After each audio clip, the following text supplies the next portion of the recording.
From UFOs to psychic powers and government conspiracies, history is riddled with unexplained events. You can turn back now or learn the stuff they don't want you to know.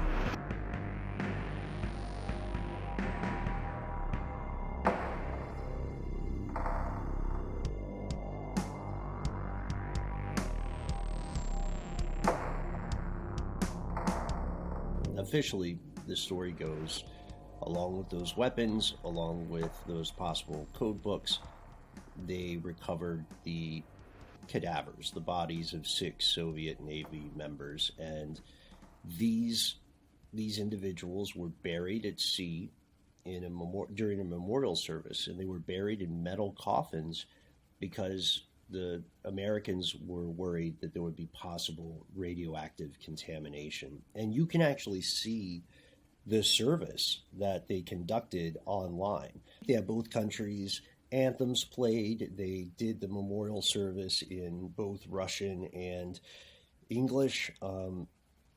And the reason that footage is there is because it turns out that the entirety of Project Azorian was filmed by the CIA. The majority of that footage is classified today, but after the fall of the USSR, the Americans sent the clip of that memorial service to the Russians, who eventually relayed it to the families and the surviving relatives of those people who passed away. So all of this actually happened. But how do we know about it today? How do we, being people without high-level security clearance, people who aren't in the company right now, how do we know?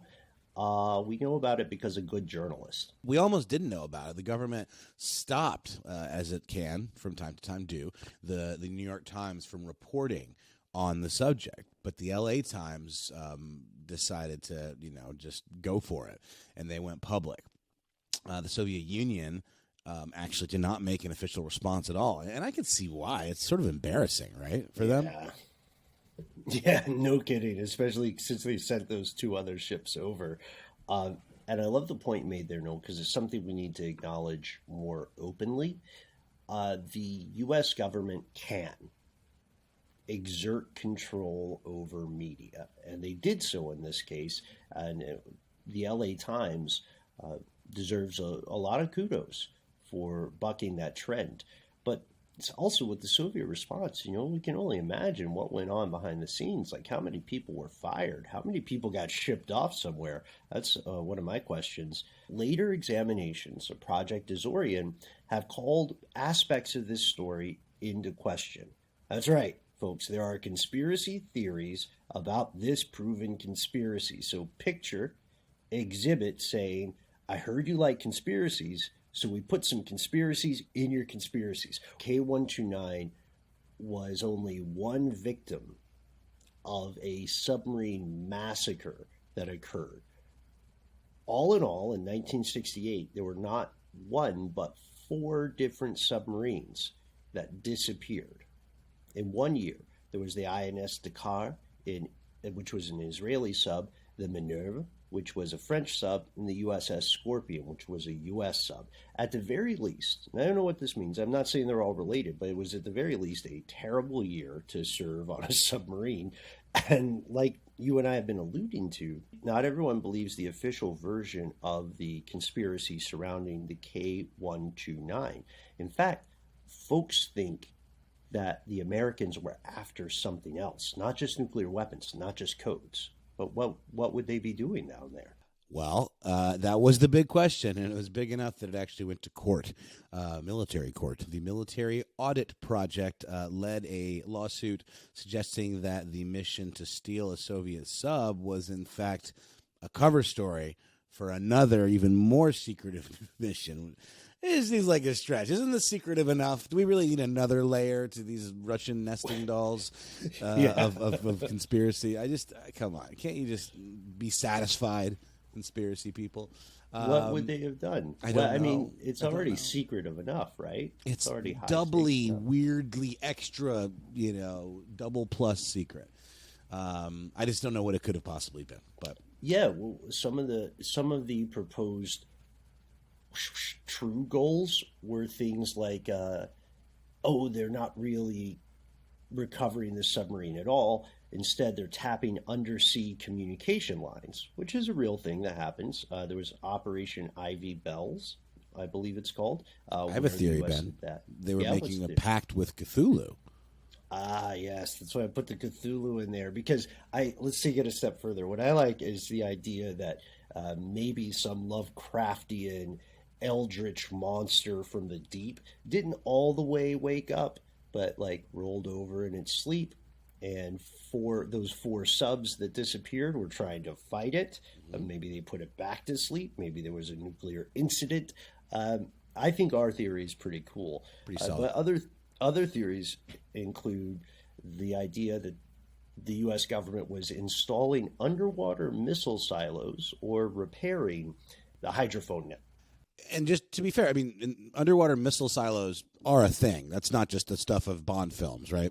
Well, that's a question, So there are a lot of underground missile silos, but they're decommissioned. I don't know if there were purposely built undersea missile silos. So Looks here's like my a no. question. Looks like a no. Yeah. Well, that's the question. Just from a cursory Google. Yeah. Just even like the first headline is, why doesn't the U.S. build missile silos underwater?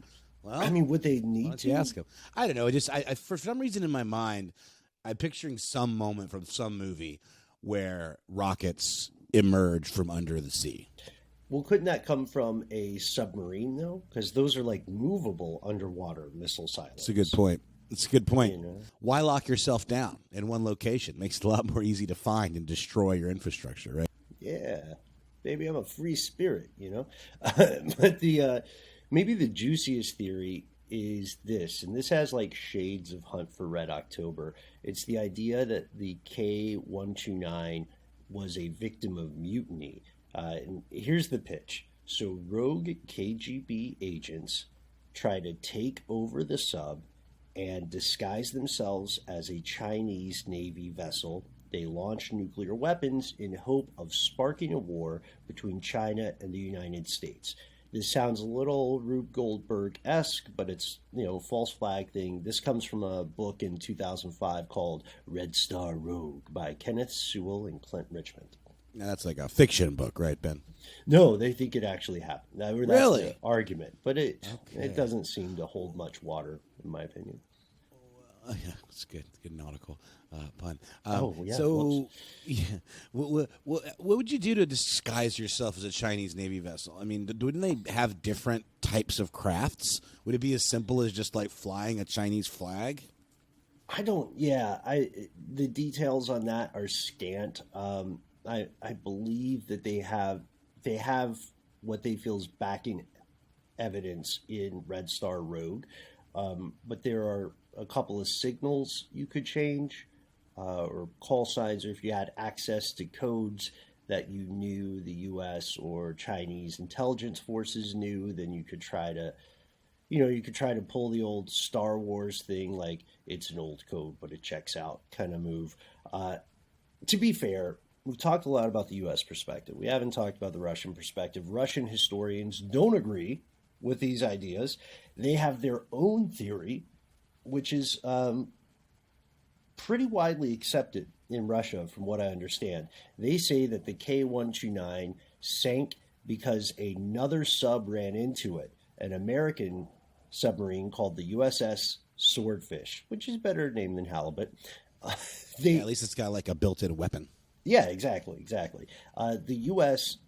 has never really acknowledged this theory, but if you look at the accounts from the U.S. Navy from the Swordfish, they do acknowledge that Swordfish took some damage during the same time, but they say it was damaged in the Sea of Japan, about 2,000 miles away. The Swordfish did have an internal explosion, but that wasn't until October of 1985. So there are varying groups who have varying explanations for what actually happened.